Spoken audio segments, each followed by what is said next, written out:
Back with another reaction video, boys and girls.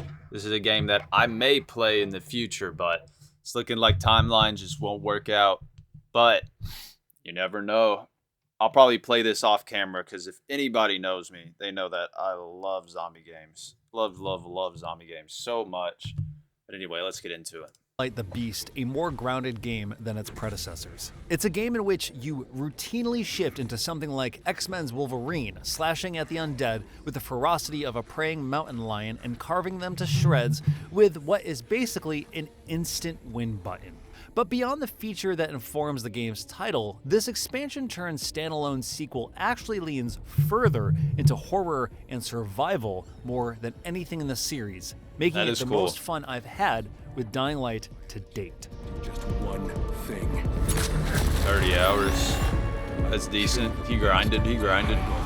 Dying Light the Beast returns the game's original protagonist, Kyle Crane, to the starring role, moving him to Castor Woods, a brand new location for the series that is a lush nature reserve decorated with once gorgeous villages that manage to feel both ornate and rustic at once. Like before, the game is an open-world first-person zombie game with a significant emphasis on death-defying parkour and brutal melee combat. But the Beast adds or returns a few other wrinkles too.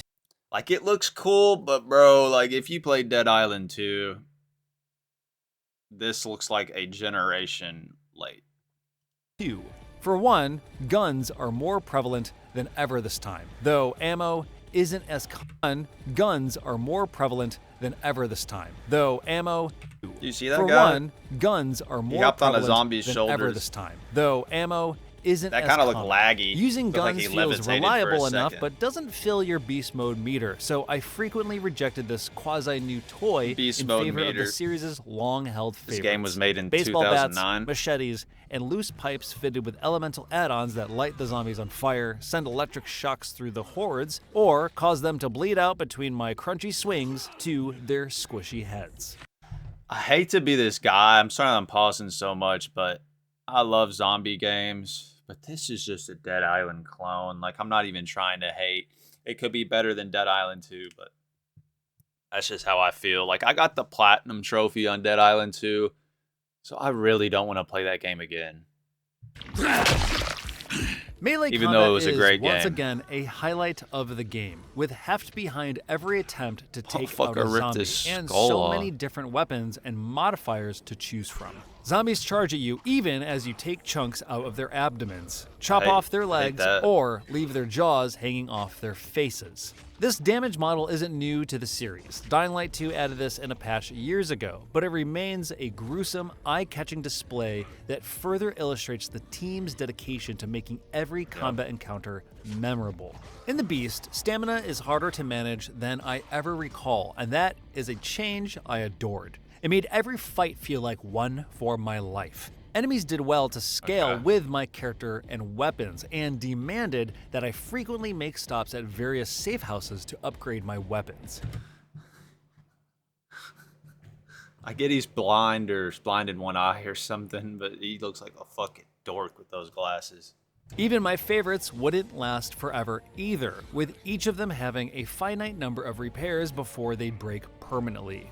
This differs from the series' past way of letting you carry and upgrade your preferred skull-bashing or leg-slicing items with you at all times. I distinctly recall having an easier go of things in Dying Light 2 than I did in The Beast, thanks to hero Aiden Caldwell's expansive list of parkour and combat abilities.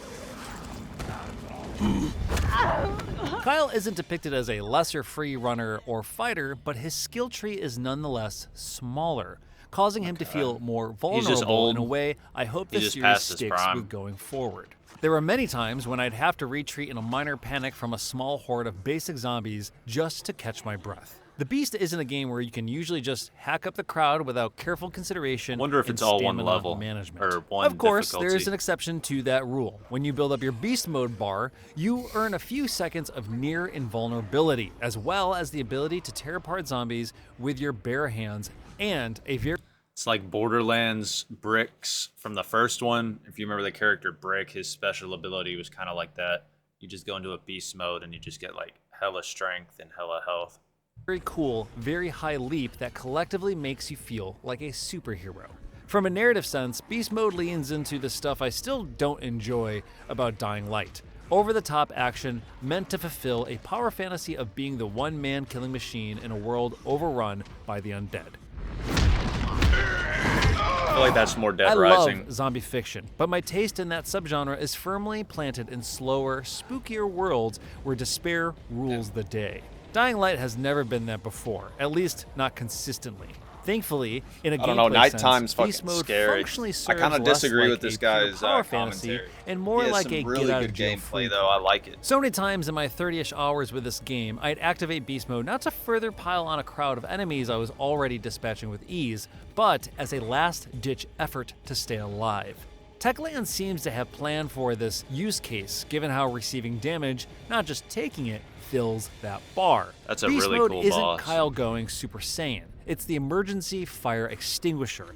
And breaking the figurative glass amid a fight for my life is a much more enjoyable gameplay loop than some of Dying Light 2's absurdities. Damn.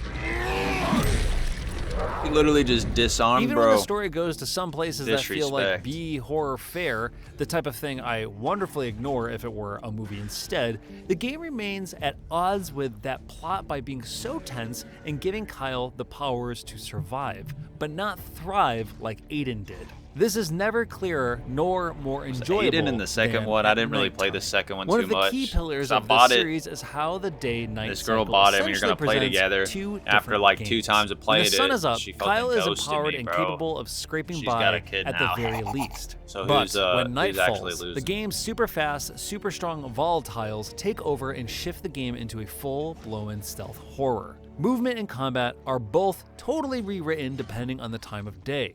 In sunlight, you'll scale buildings, leap across gaps, and swing on tree branches like an Assassin's Creed hero. But at night, every step must be carefully considered, so you'll end up crouching and spamming the survivor sense to briefly ping nearby volatiles.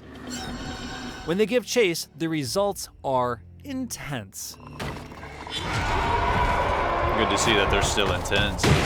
They're not easy. They'll claw at your heels as the music spikes your heart rate. The chase will inevitably invite more volatiles to join in, and they'll flank you, spew gunk to knock you off walls, and almost never relent until you finally, if you're so lucky, cross the threshold of a safe haven where UV lights keep the monsters. Never been this scary before, partly because of the ample wooded areas that make up the map. I love it. Night Dang, remains killing an XP humans in booster zombie too, games, doubling that's a any gains you taboo. make. In past JK, games, it's I literally used that happens boon in to every fulfill single some one. side missions overnight, but in Dying Like the Beast, I rarely tried to do more Damn. than make it to my nearest safe zone Like so when I could you- skip time until Like when you put the magnifying glass in the sun on an ant, fry the his protective ass. sun returned. Basically When the what bro game's first did. expansion, The Following, set the story in a mostly flat locale, I found it an odd choice given the game is so focused on parkour and verticality. In Dying Light, That's The kinda Beast, weird. the world designers have more wisely found ways to bring verticality to those places outside of villages, with plenty of rock walls, trees, and electricity towers to scale.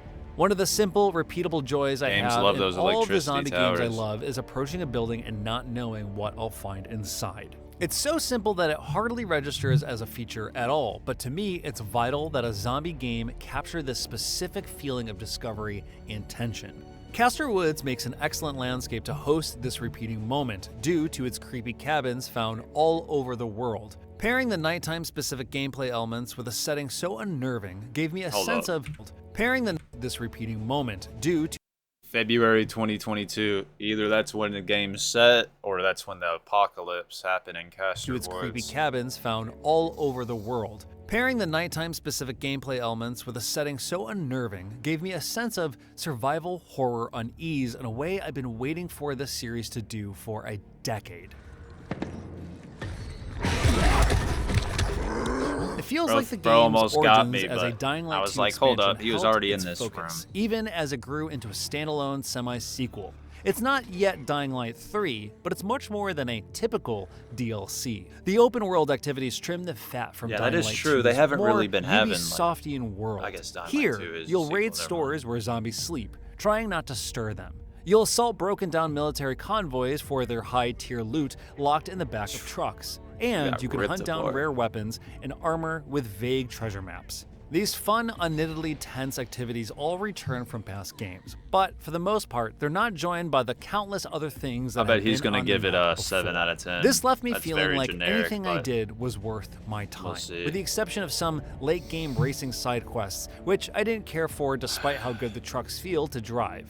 Dying Light 2 adopted some live service elements eventually, growing into yet How so? another game trying to be at the center of a player's solar system, hoping to bring fans back all the How time could they for have went new on the highlights. fucking live The service? Beast is a tighter, leaner wave. 20-hour story with enough side attractions to fill in the world and your time, but doesn't waste it. This is emblematic of Dying Light, the Beast's strongest quality, taking the series from an arms race against